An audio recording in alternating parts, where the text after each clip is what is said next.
हमारा टॉपिक है वो बड़ा इंतहाई इम्पोर्टेंट टॉपिक डिस्कस होने जा रहा है। जो एक फैसला सुप्रीम कोर्ट के 3 रुकनी बेंच ने दिया, जिसको 90 दिन के अंदर इलेक्शन करवाने का और 14 मई को इलेक्शन करवाने का हुक्म दिया, उस हवाले से तो हमने डिस्कस कर लिया। लेकिन उसके फ़ौरन बाद एक बेंच कॉन्स्टिट्यूट हुआ, 6 रुकनी बेंच, और उस बेंच ने हेयरिंग की और हेयरिंग के बाद वो पिटीशन जो है वो सॉल्व आउट कर दी, जिसमें काजी फायज ईसा साहब ने एक दिन पहले सुप्रीम कोर्ट के चीफ जस्टिस के जो इख्तियारात, 100 मोटे इख्तियारात हैं, और जो वो फैसला 90 दिन वाला दिया है उस हवाले से भी, और जितने 100 मोटो चल रहे थे उनको रोकने का हुक्म दिया 2 रुकनी बेंच ने, जिसमें जस्टिस काजी फायज ईसा साहब और जस्टिस अमीनुद्दीन साहब ने जो है ये ऑर्डर पास किया। और इसके साथ एक इख्तलाफी नोट भी दिया गया, वो जस्टिस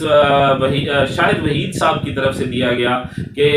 ये जो फैसला दिया जा रहा है ये सब्जेक्ट मैटर ही हमारे पास नहीं है, इससे रिलेटेड हम केस सुन ही नहीं रहे, तो इसलिए मैं आपके ऑर्डर से इख्तलाफ करता हूँ और ये जो फैसला है ये नहीं दिया जा सकता। तो इसके साथ साथ उन्होंने ऑब्जर्वेशंस दी और 2 खतूत लिखे, एक एस्टेब्लिशमेंट डिवीजन को लिखा और एक रजिस्ट्रार सुप्रीम कोर्ट को लिखा कि जो है फौरी आप अपना ओहदा छोड़ दें, आप इस काबिल नहीं हैं। और एस्टेब्लिशमेंट को भी ये खत लिखा कि इसके खिलाफ कार्रवाई की जाए। और एस्टेब्लिशमेंट डिवीजन ने, जो वफाकी कबीना ने, फौरन रात को इजलास तलब किया और रजिस्ट्रार को जो है वो बरतरफ कर दिया और जो है वो एस्टेब्लिशमेंट डिवीजन में रिपोर्ट करने का कहा। तो उस फैसले के हवाले से हमारी डिस्कशन नहीं हुई थी कि आखिर जो 6 रुकनी बेंच ने समाअत की और उस समाअत में क्या डिस्कस हुआ, वो मैटर क्या था, और उसको क्यों जो है वो जो फैसला वो कलअदम करार दे दिया गया 2 रुकनी बेंच सुप्रीम कोर्ट का। तो वो क्या आखिर चीज़ें थी जिसकी वजह से आखिर सुप्रीम कोर्ट के जो जस्टिस काजी फायज ईसा साहब हैं उनको बड़ा ही कॉम्पिटेंट जज समझा जाता है और एंटी स्टैब्लिशमेंट भी किसी दौर में उनको कहा जाता रहा है। लेकिन वो जो फैसला उन्होंने दिया उसके बाद काफ़ी सारी चीज़ें जो है वो उनके जो मुतजाद चीज़ें चली गई और कुछ और ही बातें होने लगी। तो ये फैसला हमने डिस्कस करना था। वो 6 रुकनी बेंच ने जो फैसला दिया वो फैसला हम आज डिस्कस करेंगे, और जिसकी सरबराही जस्टिस इजाजुल एहसन साहब, मुनीब अख्तर साहब, जस्टिस सैयद मज़ाहर अली अकबर नकवी साहब, मोहम्मद अली मजहर जस्टिस साहब, जस्टिस आयशा मलिक साहबा और जस्टिस सैयद हसन अतर रिजवी साहब, ये 6 रुकनी सुप्रीम कोर्ट के बेंच ने ये फैसला दिया और ये सुना केस। आखिर ये केस है क्या था? ये केस जो था ये एक 100 मोटो था 2022 का, 4/2022 इसको कहा जा सकता है। 100 मोटो नोटिस, 100 मोटो केस था, जो कि इजाफी नंबर्स जो दिए जाते थे, जो लोग एडमिशन लेते थे MBBS में और जो MBBS और BDS में, डेंटल कॉलेज में, वो जो या MBBS में जो लोग एडमिशन लेते थे, तो उनके रूल्स एंड रेगुलेशन के जो 9 सेक्शन था, उसका सब सेक्शन 9 ये कहता था कि जो हाफिज कुरान होगा, जिसने कुरान पाक को मेमोराइज किया होगा, उसको 20 नंबर इजाफी दिए जाएंगे। तो इससे रिलेटेड ये 100 मोटो लिया गया था। ये 100 मोटो एक बेसिकली सिविल पिटीशन चल रही थी। सिविल पिटीशन का जो नंबर है वो भी मैं आपसे डिस्कस कर देता हूँ। सिविल पिटीशन का जो नंबर था वो 397 CP 397 के ऑफ 2020, ये एक सिविल पिटीशन चल रही थी। उसको जो है उसमें ये 100 मोटो का जो इख्तियार है ये अलाउड किया गया था चीफ जस्टिस की तरफ से, जब नोट दिया गया कि ये मैटर है, और इस मैटर को भी उन्होंने जो है वो अलाउड, चीफ जस्टिस उस वक्त के जो सुप्रीम कोर्ट ऑफ पाकिस्तान के थे, उन्होंने 100 मोटो अलाउड किया और 3 रुकनी बेंच बना दिया समाअत के लिए, जो कि जस्टिस काजी फायज ईसा साहब, जस्टिस अमीनुद्दीन खान साहब और जस्टिस शाहिद वहीद साहब, ये 3 रुकनी बेंच जो है वो बना दिया और 15/3/2023 के लिए मुकर्रर समाअत के लिए कर दिया गया। तो ये बेसिकली इजाफी नंबर्स के हवाले में था, और 10/1/2022 का जो एक आर्डर था उस हवाले से ये 100 मोटो नोटिस लिया गया था 4/2022। ये पिटीशन जो है ये रेगुलेशन 9 सेक्शन 9 का सब सेक्शन 9 जो कि एडमिशन के रेगुलेशन थे, BDS एंड MBBS रेगुलेशन का 9 सब section 9, house job and internship regulation 2018, तो ये इस हवाले से था। और ये 6 रुकनी बेंच ने जो फैसला दिया वो 4/4/2023 को दिया। ये पिटीशन जो है सो मोटो में इसका जो इसका क्या ताल्लुक है, हाफिज इसमें यह डिस्कस किया गया कि हाफिज कुरान होगा जो, उसको जो 20 नंबर इजाफी दिए जाएंगे MBBS में दाखिला लेने के लिए, तो इसका जो है इससे एडमिशन लेने से क्या ताल्लुक है, और आर्टिकल 25 जो कॉन्स्टिट्यूशन का है वो इस हवाले से क्या कहता है। Thereafter while dismissing the petition we retain its paper book to consideration to consider this aspect of the case and allowed, ये अलाउड किया गया। पिटीशन जो है वो डिसमिस की गई जो थी उसमें सी के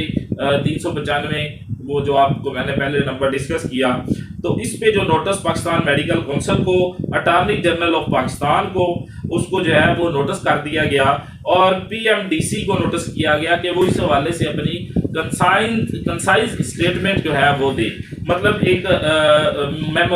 समराइज की हुई स्टेटमेंट इस हवाले से कोर्ट में दे। इस पे मुतअद्दिद बार जो 4 मरतबा जो है रिमाइंडर दिया गया कि वो अपना जवाब दें, लेकिन उन्होंने जवाब जो है वो नहीं जमा करवाया। तो फिर इस पर जो है 10/1/2022 का आर्डर था, जिसमें ये पॉइंट्स दिए गए कि ये जो है 4 मरतबा इनको नोटिस किया गया, PMDC को, पाकिस्तान मेडिकल काउंसिल को एंड डेंटल काउंसिल को, लेकिन इन्होंने जो है वो अपना जवाब नहीं जमा करवाया। तो इसलिए ये 10/1/22 का आर्डर था। इस पर जो है चीफ जस्टिस ने हुक्म दिया कि 10/1/22 के हुक्म पर सो मोटो के इख्तियारात अलाउड किए जाते हैं, और इस पर 3 रुकनी बेंच तश्कील दे दिया गया, और 15/3/2023 की समाअत के लिए इसको जो है वो मुकर्रर कर लिया गया। इस पर जो है मुतलका मामला जो था, जो हाफिज़ कुरान को 20 इजाफी नंबर देने के हवाले से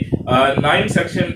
सब section 9 regulation MBBS BDS 2018 internship and house job civil petition फला 29/3/23 को जो है इस पर 15/3 के लिए समाअत किया गया, लेकिन 29/3/23 को इस पर एक हुक्म सादर किया गया जो इससे मुतल्लिक नहीं था, जो इजाफी नंबरों से मुतल्लिक नहीं था,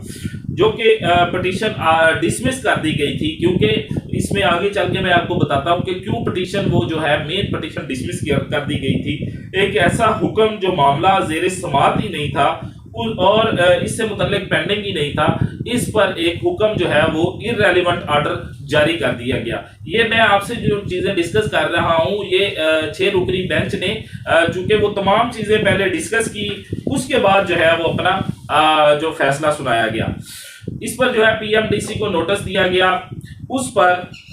PMDC ने जो है वो CMA नंबर 2057/2023 रिपोर्ट दाखिल की 15/3/2023 को सुप्रीम कोर्ट के उस 3 रुकनी बेंच के सामने, जो कि 3 रुकनी बेंच बनाया गया था सो मोटो 4/2022, जिसके हवाले से वो 3 रुकनी बेंच सुन रहा था। उस पर जो कि 10/1/22 के हुक्म पर बना था, उस पर जो है वो अपनी रिपोर्ट दाखिल की गई। रिपोर्ट में जो है वो डिस्कस यहाँ पे की गई है। पैरा नंबर 11 और 12 को लिखा गया है। पैरा नंबर 11 और 12 ये कहता है कि जो PMDC ने जो PMC एक्ट 2022 था, उसके बाद पाकिस्तान 2020 बन गया। पहले 18 रेगुलेशन जो मैंने आपसे रूल डिस्कस किया, उसके बाद PMC एक्ट 2020 बन गया। उसके बाद Pakistan and medical dental council act 2022 बना और पुराने रूल्स को अमेंड कर दिया गया, और उसके जो है रूल्स जो है उसमें रूल्स नंबर 51 का सब सेक्शन 2 नए रूल्स बन गए, जो उसको अमेंड कर दिया गया 9/9, जो 9 सब सेक्शन 9 है था, उसको उसकी जगह नया रूल ये बन गया। और वो जो रेगुलेशंस एडमिशन रेगुलेशन थे, उसको जो है वो अब अमेंड करके एक नया एक्ट बना दिया गया। पैरा नंबर 12 जो है वो ये कहता है कि अब जो हाफिज़ कुरान का जो इजाफी नंबर का मामला है, वो अब इजाफी नंबर उनको जो है वो नहीं दिए जाएंगे, जो नया एक्ट बना। और जो पहले हाफिज़ कुरान को इजाफी नंबर देने का अदालत ने फैसला दिया था, वो अब नहीं है, और इसमें एक नए रूल्स एंड रेगुलेशन PMDC 2021 और जो है वो 2022 एक्ट जो है एक नया बन गया, और रूल्स एंड रेगुलेशन एडमिशन के लिए, इंटर्नशिप के लिए, हाउस जॉब के लिए, और ये भी एक नए अमेंड हो गए। और अब जो है वो 20 नंबर जो है वो नहीं दिए जा रहे। क्योंकि वो ये पहले एक स्टे ऑर्डर था, इस सिविल पिटीशन में स्टे ऑर्डर जारी कर दिया, इंटरिम ऑर्डर था कि जो है वो इजाफी नंबर जो है वो दिए जाएं और वो रूल्स का हिस्सा थे, और इस पर जो है ये मामला आगे बढ़ा। यहाँ पर वो पैरा नंबर 12-14 को डिस्कस करने के बाद जो है यहाँ पे ये कोर्ट 6 रुकनी बेंच ने कहा कि ये जो मामला था उसमें तब अदालत की जो है वो सही मुआवनत नहीं की गई थी, 10/1/22 का ऑर्डर इसलिए पास किया गया था, लेकिन अब ये मामला जो है वो एक डेड इशू बन गया है और 15/3/23 का हुक्म जो था उसको 29/3/23 को सुनाया गया, जो कि एक नया सो मोटो बनता है, क्योंकि वो एक 15/3/23 को रिपोर्ट जमा हो गई, वो एक डेड इशू बन गया, और जो हुक्म सुनाया गया वो 29/3/23 को सुनाया गया, जो कि एक नया सो मोटो बनता है। नया सो मोटो जिसका इख्तियार और नए बेंच तश्कील देने का इख्तियार से मुतल्लिक था, जो कि सिर्फ और सिर्फ चीफ जस्टिस ऑफ पाकिस्तान के पास है सोमोटो लेने का इख्तियार, सोमोटो अलाउड करने का और उस पर बेंच तश्कील देने का इख्तियार सिर्फ और सिर्फ जो है वो चीफ जस्टिस के पास है, जिसके बारे में जो है वो एक नोटिफिकेशन 9/3/23 को भी जारी हुआ। एक 5 रुकनी बेंच जो कि इलेक्ट्रॉनिक मीडिया के हवाले से चल रहा था और पैमरा को रोका गया कि इदारों के खिलाफ बात नहीं करनी, और जो मौजूदा सिटिंग जजेस हैं हाई कोर्ट में और सिटिंग जो जजेस हैं सुप्रीम कोर्ट में, उनके कंडक्ट पर बात नहीं की जाएगी। तो इस पर जो है एक फैसला दिया गया, जो कि जिसका 28 नंबर पैरा में लिखा गया, जो कि अब काजी फायज ईसा साहब ने जो सो मोटो एक नया ले लिया, नई जुरिस्डिक्शन 15/3 की बजाय 29/3 को एक फैसला सुनाया, जिसमें एक नोट दिया गया, अपनी तरफ से एक ऑब्जर्वेशन दी गई कि शहरियों के मफाद में तमाम केसेस की समाअत को मुलतवी कर दिया जाए, जो कि 184 सबसेक्शन 3 सो मोटो का इख्तियार कॉन्स्टिट्यूशन का जो चीफ जस्टिस को दिया गया है उसको जो है मुलतवी कर दिया जाए, और इसके अलावा भी जितने केसेस जब तक मामला 191 जो कि हाई कोर्ट में ज़ेर समाअत हैं, वो भी इस हवाले से भी जो जितने मामला चल रहे हैं वो मुलतवी कर दिए जाए। बेसिकली जो मकसद था वो ये था कि जो हेयरिंग हो रही है बेंच में उसको समाअत को मुलतवी कर दिया जाए। और ये आर्डर यहाँ पे फिर अपने आर्डर में ये लिखते हैं, 6 रुकनी बेंच लिखता है कि आर्डर शीट से लगता है कि दस्तखत 29/3/23 को 2 मेंबर्स ने किए। 2 मेंबर जो थे वो फायज ईसा साहब और अमीनुद्दीन खान साहब ने जो 29/3/23 को दस्तखत किए वहां पर। जस्टिस शाहिद वहीद साहब ने जो इख्तलाफी नोट लिखा, जो हुक्मनामा इसमें लिखा और जो पॉइंट्स उठाए गए हैं वो केस और सब्जेक्ट मैटर हैं ही नहीं, इसलिए मैं इससे इख्तलाफ करता हूँ। और इख्तलाफी नोट पर जो इशू हुआ जो जस्टिस शाहिद वहीद का, वो 30/3/23 को इशू हुआ। ये उस दिन 29 को भी नहीं इशू हुआ, ये अगले दिन इसको इशू किया गया और अगले दिन इसको साइन किए गए। यहाँ पर ये 6 रुकनी बेंच कहता है कि हम तमाम मेंबर्स ने ध्यान से एग्जामिन किया, केयरफुली एग्जामिन किया कि 2 जजेस ने जो ऑर्डर दिया और जो इस पर इख्तलाफी नोट है, इसमें कोई शक नहीं कि 15/3/23 को जो है एक नया सो मोटो लिया गया, जो कि वायलेशन है 5 रुकनी बेंच ने जो असूल तय किए थे PLD 2022 SC पेज 306, इसमें जो असूल तय किए गए थे कि सिर्फ चीफ जस्टिस जो हैं वो सो मोटो ले सकते हैं, उसके ये सरासर खिलाफ है, रूल्स और लॉ के खिलाफ है, क्योंकि सिर्फ जो है चीफ जस्टिस ही सो मोटो ले सकते हैं और बेंच बना सकते हैं, और वही हेड ऑफ रोस्टर हैं, और इस हुक्म का कोई इख्तियार नहीं था जो दिया गया काजी फायज ईसा और जस्टिस अमीनुद्दीन साहब ने। इसलिए हम मतलब तमाम 6 रुकनी बेंच 15/3/23 का हुक्म खत्म करते हैं। इनइफेक्टिव इनप्रोप्रिएट हुक्म है, ये कलअदम है, और इस हवाले से मतलब जो 29/3/23 को इशू किया गया और साइन किए गए जो कंटिन्यूसली मतलब उसको ये तमाम 29/3 और 30/3 तक का जो हुक्म है इसको हम कलअदम करार देते हैं और इसको इनइफेक्टिव करार देते हैं, और ये सेटिसाइड कर दिया गया ऑर्डर को। और पैरा नंबर 8 में लिखते हैं ये हुक्म जो 2 मेंबर्स ने दिया चीफ जस्टिस के नोटिस में आया, उन्होंने ऑब्जर्व एज फॉलोज जो ऑब्जर्वेशन इस में दी गई, इसमें उसको 11 to 22 पैरा नंबर और 26 to 28 para number 2 member majority ने जो फैसला दिया, ऑब्जर्वेशन दी, उनको इन्वोक किया जाता है। इन्वोक सो मोटो इख्तियारात के तहत हुक्म दिया गया कि तमाम 6 मेंबर बेंच का ये इत्तफाक है कि PLD 2022 SC पेज 306 के तहत 184 सब सेक्शन 3 जो कि सो मोटो के इख्तियारात हैं वो सिर्फ चीफ जस्टिस के पास हैं और इस पर तमाम मेंबर जो हैं वो मुत्तफिक हैं और इस पर जो है जितनी भी जो ऑब्जर्वेशंस दी गई इस फैसले में जो काजी फाइज ईसा और अमीनुद्दीन खान साहब ने उन मेंबर ऑब्जर्वेशंस 2 मेंबर्स ने दी और जो रजिस्ट्रार के हवाले से कहा गया और जो खतूत लिखे गए और जो रजिस्ट्रार ने सर्कुलर जारी किया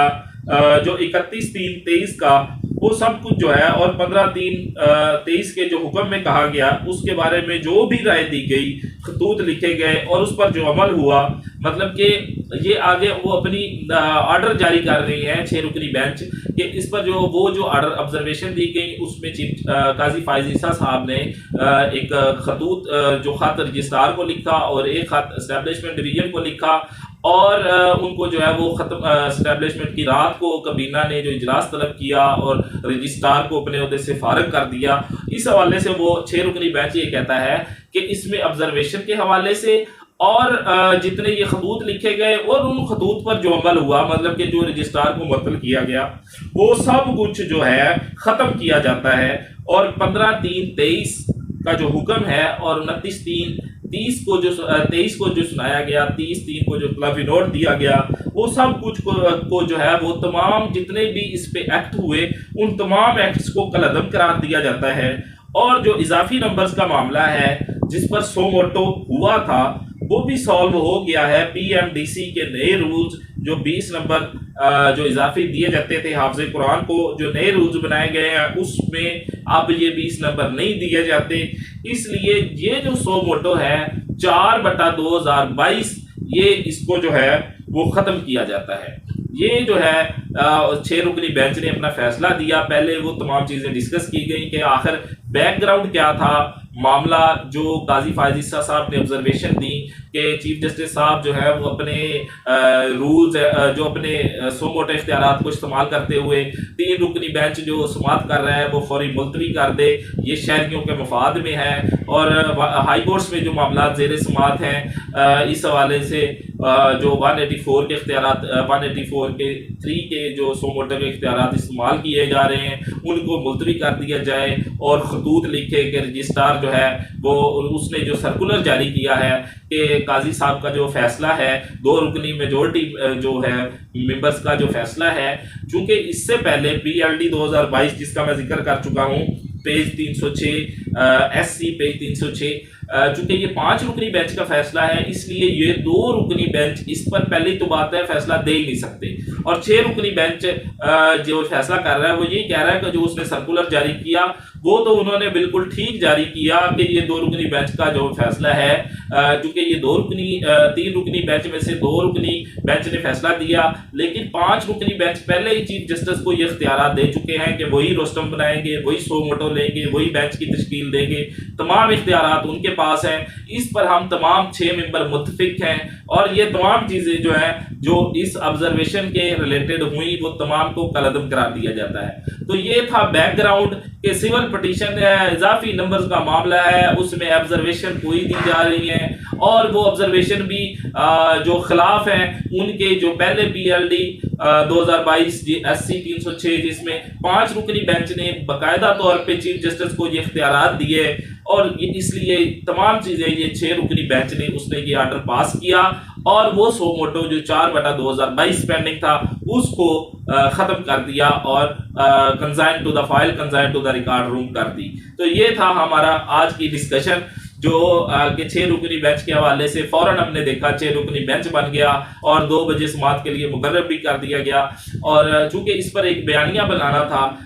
कि ये इस पे जो है वो स्टे ऑर्डर जारी हो चुका है एक्सेट्रा, एक बयानिया बनाने की कोशिश करनी थी कि ये मुलतवी कर दिए जाएं और ये वो, इसलिए फ़ौरन ये बेंच बना और उसने जो है ये तमाम जो इबहामात थे और तमाम जो चीज़ें थी उनको क्लियर कर दी और वो जो सो मोटो था उसको जो है वो ख़त्म कर दिया चूँकि उसकी उस वक्त ज़रूरत नहीं थी क्योंकि उस पर एक नए रूल्स एंड रेगुलेशंस बाकायदा तौर पर पास हो गए थे और इम्प्लीमेंट हो गए थे और वो मामला अब जो ज़ेर बहस था वो रह ही नहीं गया था। तो ये तमाम चीज़ें आज हमने डिस्कस की। इसके बाद जो भी लेटेस्ट डेवलपमेंट्स होंगी,